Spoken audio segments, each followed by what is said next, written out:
خبر شامل کرتے ہیں مانگا منڈی سے۔ مانگا منڈی کے گاؤں چاہ تمولی میں بسلسلہ ذکر اہل بیت اطہار کی مناسبت سے انجمن یا رسول اللہ کے زیر اہتمام محفل پاک کا انعقاد کیا گیا۔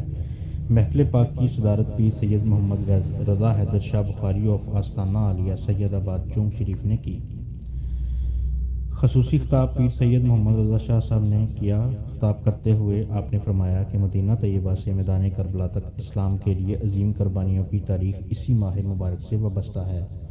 خاندان نبوت اور حضرت امام حسین علیہ السلام کا صبر و رضا، جرأت و استقامت اور حق کے لیے ہر قوت سے ٹکرا جانا ایک ایسا کردار ہے جس نے تاریخ کربلا کو، امت مسلمہ اور ایمانی جذبوں کو زندہ و جاوید کر دیا۔